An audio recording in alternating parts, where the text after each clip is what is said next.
Imagine walking across your hardwood floors and seeing every dent and scratch and wear and tear on your floor. Well, this is the sad reality for most hardwood floors in the homes today. Most people do not want to pay the outrageous price to get your floors resanded by a professional. Well, the good news is there is a process you can do yourself to restore your old hardwood floors that will save you money and you'll feel good about doing it yourself. It is a strenuous process, but anybody is capable to do it. So let's get started. So step one.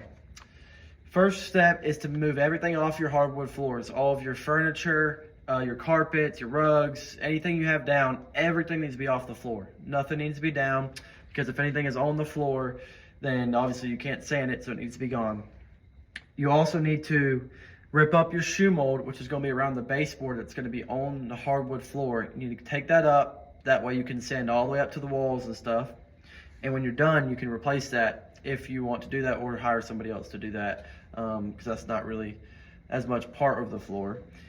Then you want to hang plastic over all of your cabinets and any stuff they left in the house that's not on the floor. So stuff that's on shelves, this and that you left, you can take your plastic and hang it over all of that and tape it with just using blues painter's tape and cover everything up that you don't want to get dust on. Then you need to get you a drum sander. This is your big machine that's going to knock down all the wood for you, get it flat, and clean all the old finish and stain off so that you have raw wood again. So you're going to start off with the big machine by going at a 45 degree across the wood, and the belt that spins is going to sand all that wood down to get it all flat and all the finish off. Now you're going to go through it one more time, the whole floor, and you're going to go just straight back and forth. So you're not going to go to 45 degree, you're going to go straight back and forth with the wood grain. This is going to get all those 45 marks out. It's going to get it a little bit more smoother and flatter. And you're going to do this all with a rough grit, like 36 grit. Then the big machine cannot get all the way up to the wall. It leaves a gap about this big, about 6 inches. And you have to do that part with a handheld machine called an edger. Now the edger is going to go up to the wall, and you're going to go like this up and down with the grain, all with your hand, and get up all that old finish and flatten it out around the walls where the drum sander could not get up to.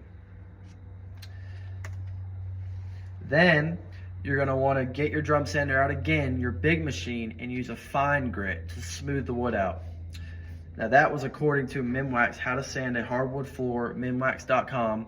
They recommended using a fine grit to get the floor way smoother, so to have a cleaner look. And they used 80 grit is the best recommended. This gets the floor flat, like I said, and makes it look better. So you're just going to go just back and forth, no 45 at this time, just back and forth with the machine to fine off the floor and get it nice and smooth. Now, where you use your edger, you're going to have to use a handheld machine to get out all the marks you made with the edger trying to sand. Now you won't be able to see it, so you have to get a light, but when you edge, it's a very strenuous machine that gets all the finish up around the walls where the drum sander could not get. And you're going to use a palm sander to get all those little marks you made out trying to edge it. Now this is according to the Home Depot, How to Sand a Hardwood Floor, homedepot.com, recommended using a DeWalt palm sander to fine it off with a fine 80 grit around the walls. Now you've done all the hard work. The hardest part's done, so that's good. But there is still a good bit of the process left. So when you got everything done, it's sanded. You used a rough 36 grit to get all the whole floor, get it all knocked down, flat, level, and get the old stain and finish up. Now you have just raw wood, and that's all you have there. Everything else is up. Now in raw wood, you're going to use a buffer. It's going to spin in a circle, and you put a very fine grit on there, like 100 grit. And you're going to go over the whole floor with it real quick. You just go like this real quick over the whole floor, kind of fly with it. This is just going to slick it up even more to give it an even better look before you stain the floor.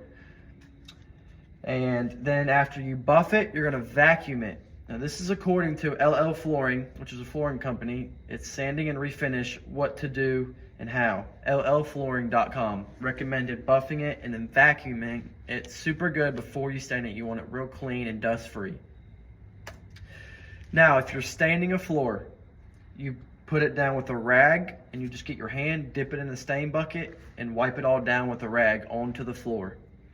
And you're gonna use a brush to get up to your walls. And then for the main part of the floor, you're gonna just wipe it down with a rag with the grain. Now, if you're doing a clear coat, which is very popular nowadays, which is just a coat of sealer, no stain, no color, it's just gonna look like raw wood almost with a little bit of a tint to it. If you're doing that, you put it down with a roller and then you brush your edges with a brush as well. You're gonna put it down with a roller and just roll the whole floor. It's a lot easier on you to do it like that. Now, once you do that, you're going to buff it one more time with the buffer machine that we just showed, that we slicked it up with last. And you're gonna go over the floor really quick one more time before you coat it again. And when you coat it, you're gonna wanna vacuum it once again. So after you stain it and everything, it's gonna get 2 coats on it, and in between each coat, buff it. This is gonna get the floor real slick and smooth. That way, when you walk on it, you don't feel any trash in the finish, or it's not real rough. It needs to be super slick. So buffing it in between coats is gonna get it slick, and vacuuming it in between coats. So after you did all that, you want to come back in and you want to dust everything down before you put your stuff back in. You can get you a nice duster, dust everything down, and then take all your plastic down. And then that's it. You have a brand new hardwood floor. This process for about 1,000 square foot house, according to minwax.com, how to sand a floor. 1,000 square foot house should take you roughly a week to do if you had help. And the machines you can rent for however long you need, like I said, from Home Depot or from Lowe's. And yeah, it should take you about a week for a 1,000-foot house or so. And that's how you bring your old hardwood floors and give them life again. So I hope I gave you some good information today and I was able to inform you how to DIY a hardwood floor yourself. Thank you.